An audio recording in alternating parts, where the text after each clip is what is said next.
کب بادشاہت آئے گی؟ حصہ سوئم ماؤس کا کھانا حصہ دوئم۔ میں ہوں ریورنڈ عمران شکر۔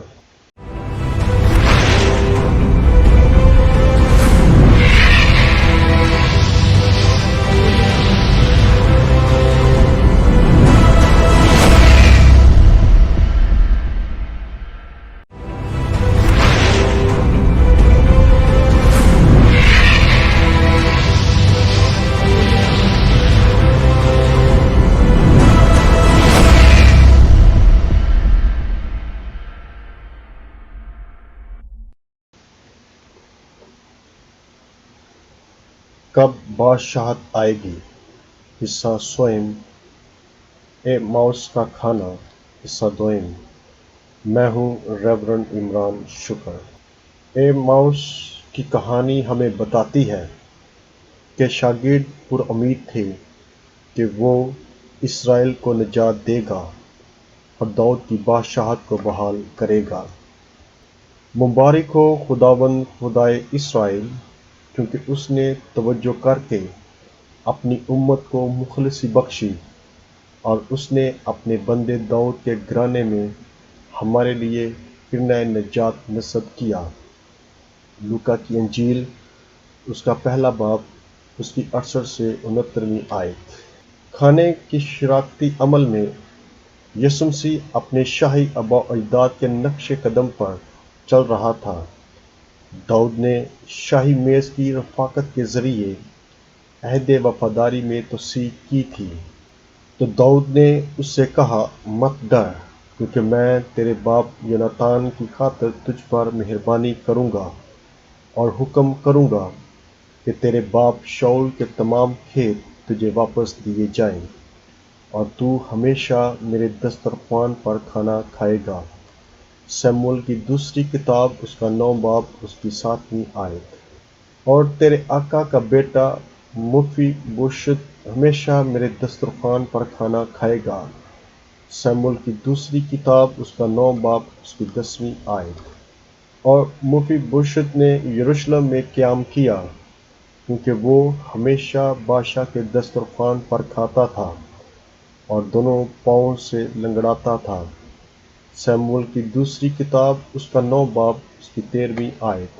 داؤد کے مزامیر کھانے کی فراوانی کو خدا کی برکت سمجھتے ہیں، اور انبیاء نے اس کو داؤد سے عہد اور شہر کی از سر نو بحالی کو کھانے اور عید سے تشبیہ دی۔ رب الافواج اس پہاڑ پر سب اقوام، اشیائے خوردنی اور عمدہ مہ امت کی رسوائی تمام زمین پر سے دور کرے گا۔ یقیناً خداوند نے فرمایا ہے۔ یشعیاہ نبی کی کتاب اس کا 25 باب اس کی 6 سے 8ویں آیت۔ وہ للکار کر صہیون کی بلندی کو جاتے ہیں اور خداوند کی نعمتوں کی طرف رواں، میں اور تیل کی طرف، اور میری امت میری نعمتوں سے آسودہ ہوگی، یوں خداوند کا فرمان ہے۔ ارمیا نبی کی کتاب اس کا 31 باب اس کی 12 سے 14ویں آیت۔ اے تمام پیاسو، پانی کے پاس آؤ، بغیر نقدی کے اور بے قیمت مے اور دودھ خریدو۔ اپنے کان جھکاؤ اور میرے پاس آؤ، اس لیے کہ اس نے تجھے جلال بخشا۔ یشعیاہ نبی کی کتاب اس کا 55 باب اس کی پہلی 5 آیات۔ حزقییل نبی کی کتاب میں داؤد کا مرکزی کردار چرواہے کا ہے، اور وہ اسرائیل کی دیکھ بھال اور خوراک مہیا کرے گا۔ اور میں ان کے لیے ایک ہی چوپان مقرر کروں گا جو انہیں چرائے گا، یعنی اپنے بندے داؤد کو، جو ان کا چوپان ہوگا۔ میں خداوند ان کا خدا ہوں گا، اور میرا بندہ داؤد ان کے درمیان رئیس ہوگا۔ میں خداوند نے کہا ہے۔ حزقییل نبی کی کتاب اس کا 34 باب اس کی 23ویں سے 24ویں آیت۔ خداوند یسوع مسیح جو کچھ اپنے شاگردوں سے کہتا ہے، وہ حقیقتاً ایک اصلی بادشاہ کے کردار کو ظاہر کرتا ہے۔ مجھے بڑی خواہش تھی کہ دکھ سہنے سے پہلے یہ فسح تمہارے ساتھ کھاؤں، کیونکہ میں تم سے کہتا ہوں کہ اسے کبھی نہ کھاؤں گا جب تک